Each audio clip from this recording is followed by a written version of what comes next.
জয় মা কালী, জয় বাবা শনিদেব, জয় বাবা ভোলেনাথ। তো নমস্কার বন্ধুরা, আজকে আমরা আলোচনা করতে চলেছি এপ্রিল মাসের তৃতীয় সপ্তাহটা কেমন যাবে তুলা রাশি বা লগ্নের জাতক জাতিকাদের। আদেও কি ভালো কাটবে এই সময়টা, নাকি বিগত সময়ের মতোই খারাপ কাটবে, সবই কিন্তু আলোচনা করতে চলেছি আজকের এই ভিডিওটিতে। এছাড়াও এই ভিডিওর মাধ্যমে আমি আপনাদের একটি বিষয় অবগত করতে চাই, যেই বিষয়টি আপনাদের মধ্যে বহু মানুষ আছেন জানেন, বহু মানুষ আছেন জানেন না। যারা জানেন না তাদের উদ্দেশ্যে বলছি যে 29শে মার্চ শনিদেব মীন রাশিতে প্রবেশ করে কিন্তু রাহুর সঙ্গে একটি জুটি তৈরি করবেন। জ্যোতিষশাস্ত্রে শনি ও রাহুর সেই জুটিকে কিন্তু বিনাশকারী জুটি হিসাবে মানা হয়। হ্যাঁ, আপনারা ঠিকই শুনছেন, বিনাশকারী জুটি হিসাবে মানা হয়। বিনাশকারী শব্দটা শুনে তো আপনারা বুঝতেই পাচ্ছেন যে খুব একটা ভালো জিনিস যে এটা মোটেও নয়। এই জুটির প্রভাব কিন্তু প্রতিটি রাশির মানুষের উপর এসে এপ্রিল মাসে পড়বে। তাই এপ্রিল মাসে কিন্তু প্রতিটি মানুষকে অত্যন্ত বেশি সতর্ক থাকতে হবে এই জুটির প্রভাবের হাত থেকে।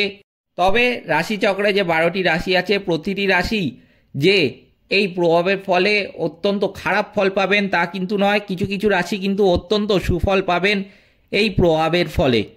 এই বিনাশকারী জুটির কিন্তু আরও একটি নাম রয়েছে। এই বিনাশকারী জুটিকে কিন্তু পিশাচ যোগও বলা হয়।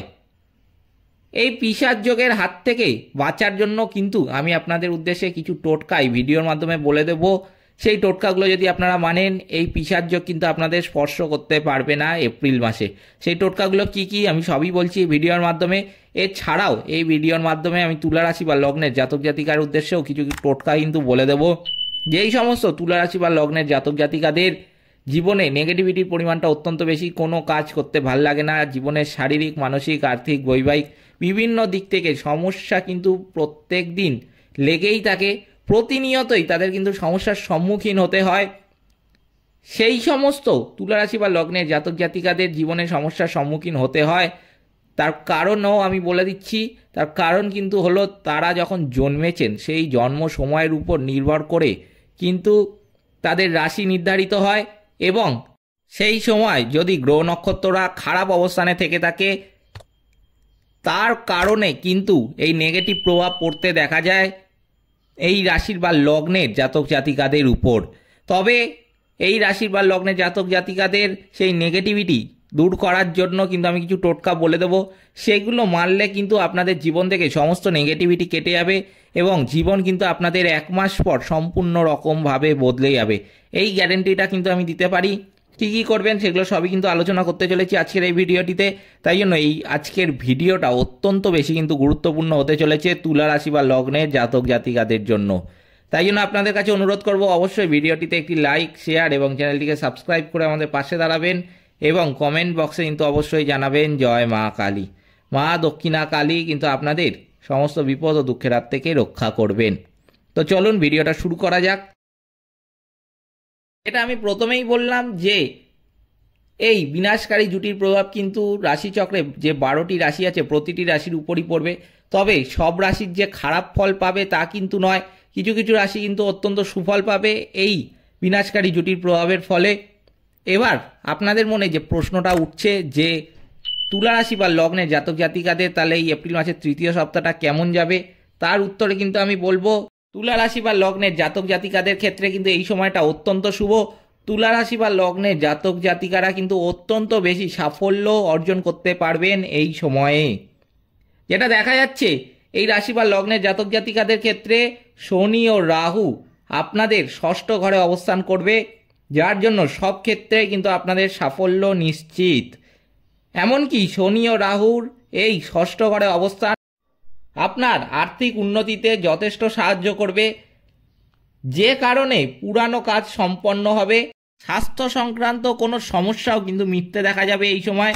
যদি আপনাদের শরীরে এমন কোনো রোগ বাসা বেঁধেছিল বহুদিন ধরে, যেই সমস্যার আপনি সমাধান পাচ্ছিলেন না, যেই রোগটা আপনি নিরাময় করতে পারছিলেন না, বহু ডাক্তার দেখিয়েও কিন্তু, বহু ওষুধ খেয়েও কিন্তু আপনি সেই রোগটা নিরাময় করে উঠতে পারছিলেন না, সেই রোগ কিন্তু এই সময় আপনার সেরে যাবে। এগুলি কিন্তু হবে শনি ও রাহুর ষষ্ঠ ঘরে অবস্থান করার জন্যই। রাহু ষষ্ঠ ঘরে বসে দশম ঘরে দৃষ্টি দেওয়ার কারণে আপনার চাকরি, ব্যবসা বা অন্য কোনো কাজে কিন্তু একটু উত্থান পতন দেখা দিতে পারে, কিন্তু সেটাও দেখা যাচ্ছে আপনার নিজের গাফিলতির জন্য।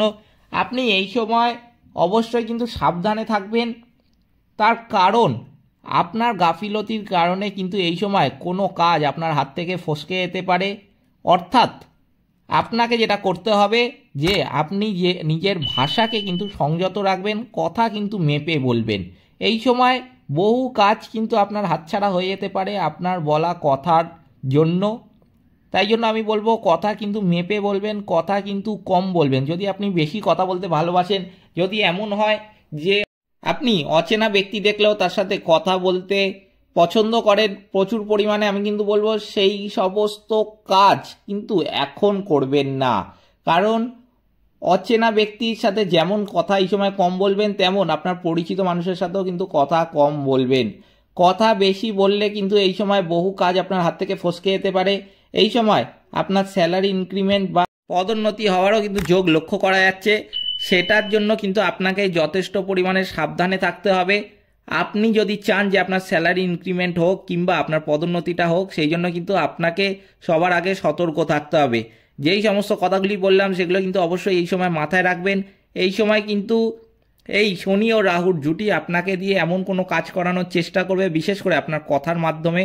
যেই কথা আপনি বলে ফেললেন যার কারণে আপনার কাজ হাতছাড়া হয়ে গেল, আপনার বড় একটা কাজ হাত থেকে ফসকে গেল এবং আপনার কিন্তু অনেক বড় বিপদও চলে আসতে পারে। তাই জন্য অবশ্যই কথা মেপে বলবেন, কথা বেশি বলতে যাবেন না, খুব কথা কম বলবেন। কারোর সাথে গালিগালাজ বা অন্য কোনো অশ্রাব্য ভাষায়ও কিন্তু কথা বলবেন না।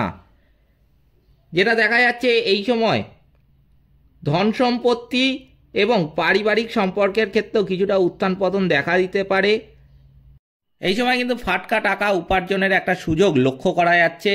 এছাড়াও এই সময় কিন্তু আপনার বৈবাহিক জীবন কিংবা প্রেম জীবনেও কিন্তু সম্পর্ক আগের থেকে অত্যন্ত গাঢ় হতে দেখা যাবে, অত্যন্ত বেশি গভীর হতেও কিন্তু দেখা যাবে এই সময়ে। বাকি সমস্ত দিক থেকে কিন্তু তুলা রাশি বা লগ্নের জাতক জাতিকাদের এই এপ্রিল মাসের তৃতীয় সপ্তাহটা ভালোই কাটবে।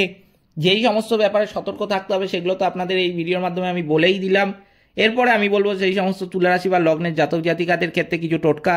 যাদের কোনো কাজ করতে ইচ্ছা করে না, কোনো কাজ করতে ভাল লাগে না, কোনো কাজ করলে তারা সফলের পরিবর্তে অসফল হয়, এছাড়াও তাদের জীবনের শারীরিক, মানসিক, আর্থিক, বৈবাহিক বিভিন্ন দিক থেকে কিন্তু সমস্যা লেগেই থাকে। জীবনে প্রতিনিয়তই কিন্তু তাদের সমস্যার সম্মুখীন হতে হয়। সেই সমস্ত জাতক জাতিকাদের এই সমস্ত সমস্যা আসতে দেখা যায়, তার কারণও আমি এই ভিডিওর মাধ্যমে আপনাদের তো প্রথম দিকে বলেই দিলাম। তাদের কি কি টোটকা মানতে হবে সেগুলো এখন আমি আপনাদের এক এক করে বলছি, আপনারা মনেও রাখতে পারেন কিংবা লিখেও রাখতে পারেন। অবশ্যই যেটা করতে হবে তুলারাশি বা লগ্নের জাতক জাতিকাদের নেগেটিভিটি জীবন থেকে দূর করার জন্য, তা হলো প্রথমেই নিজের অবস্থার উন্নতি করতে কাঁচা হলুদ বেটে তা গায়ে হাতে কিন্তু মেখে ফেলবেন। শিব তাণ্ডব স্তোত্র কিন্তু পাঠ করবেন যে কোনো সমস্যার সমাধানের জন্য। চন্দ্রদেবকে তুষ্ট রাখতে চন্দ্রদেবের কিন্তু মন্ত্র পাঠ করবেন। শনিবার দিন কিন্তু অবশ্যই নিরামিষ খাবেন। আপনাদের মধ্যে বহু মানুষ আছেন যে সারাদিন নিরামিষ খান না, শনিবারে যে কোনো একটা বেলা কিন্তু আমিষ খেয়ে নেন। আমি বলবো সেই রকম করলে কিন্তু কোনো কাজ হবে না, কোনো লাভ হবে না। আর যদি লাভ না হয় আমার মনে হয় সেই কাজ না করাই ভালো। লাভ হবে এমন কাজ করবেন জীবনে। শনিবার দিন ঘরে বাইরে যেখানেই থাকুন, সারাদিনে যতবারই আহার গ্রহণ করবেন অবশ্যই নিরামিষ আহারটাই কিন্তু গ্রহণ করবেন। শনি মন্ত্রও কিন্তু জপ করবেন। যে কোনো ক্ষেত্রে সাদা রঙের জিনিস কিন্তু বেশি করে ব্যবহার করবেন, তাহলে কিন্তু আপনার জীবন থেকে বহু নেগেটিভিটি কেটে যাবে। আপনারা যদি কোনো শুভ কাজে যান কিংবা অফিসে যাচ্ছেন কিংবা ব্যবসায় যাচ্ছেন, আমি বলবো সাদা রঙের পোশাকটা বেশি করে ব্যবহার করতে পারেন। এছাড়াও আপনারা যদি রুমাল ব্যবহার করেন তো রুমাল সাদা রঙেরই একটা পকেটে রেখে দেবেন। যদি রুমাল ব্যবহার না করেন আমি বলবো আজ থেকেই পারলে একটা কিনে রেখে দেবেন। পকেটে একটা ছোট্ট সাদা রঙের রুমাল সবসময় রেখে দেবেন, যে কোনো কাজেই আপনি বেরোন না কেন, আপনার কিন্তু সেই কাজ সাকসেস হবেই। এইগুলো কিন্তু আপনাদের করতে হবে জীবন থেকে নেগেটিভিটি দূর করার জন্য। এই টোটকাগুলো যদি আপনারা মানেন, আমি কিন্তু বলবো 1 মাস পর সম্পূর্ণ রকম কিন্তু আপনাদের জীবন বদলে যাবে এবং আপনারা কিন্তু জীবনের সাফল্যগুলো নিজেই লক্ষ্য করতে পারবেন। এরপর আমি বলবো পিশাচ যোগের হাত থেকে বাঁচার জন্য কি কি করবেন। প্রথমেই যেটা করবেন, শনিদেব ও রাহুর কিন্তু যে বীজ মন্ত্র আছে সেটা কিন্তু অবশ্যই পাঠ করবেন।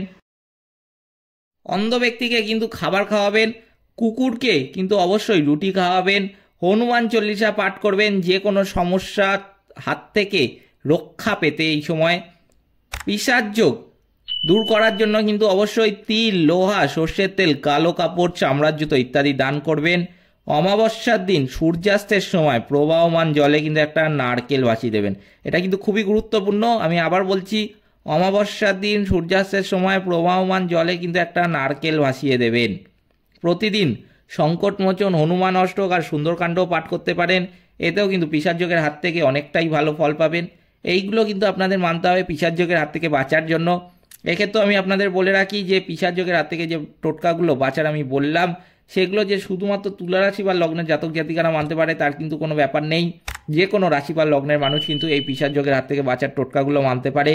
তাই জন্য আমি আপনাদের বলবো যে আপনার আশেপাশের বন্ধুবান্ধব, আত্মীয় পরিজন, এছাড়াও আপনার পরিচিত ব্যক্তি যাদের আপনি মঙ্গল কামনা করেন, যাদের আপনি কষ্ট সহ্য করতে পারেন না, তাদের সাথে কিন্তু অবশ্যই পিশাচযোগের হাত থেকে বাঁচার এই টোটকাগুলো শেয়ার করে দেবেন। আপনাদের আগেই বললাম আমি যে এই সময় পিশাচযোগের হাত থেকে প্রতিটি মানুষকে যেহেতু বাঁচতে হবে, তাই জন্য হতে পারে সেই ব্যক্তি আলাদা কোনো রাশির, তবুও কিন্তু সেই ব্যক্তি এই পিশাচযোগের হাত থেকে বাঁচার টোটকাগুলো মানতে পারে। এছাড়াও তুলা রাশি বা লগ্নের জাতক জাতিকাদের জীবন থেকে নেগেটিভিটি দূর করার টোটকাগুলো তো আমি আপনাদের এই ভিডিওর মাধ্যমে আগেই বললাম। এই ছিল তুলা রাশি বা লগ্নের জাতক জাতিকাদের এপ্রিল মাসের তৃতীয় সপ্তাহের রাশিফল। ভিডিওটিতে অবশ্যই একটি লাইক, শেয়ার এবং চ্যানেলটিকে সাবস্ক্রাইব করে আমাদের পাশে দাঁড়াবেন এবং কমেন্ট বক্সে কিন্তু অবশ্যই জানাবেন জয় মা কালী। মা দক্ষিণা কালী কিন্তু আপনাদের সমস্ত বিপদ ও দুঃখের হাত থেকে রক্ষা করবেন। সকলে ভালো থাকবেন, সুস্থ থাকবেন। নমস্কার।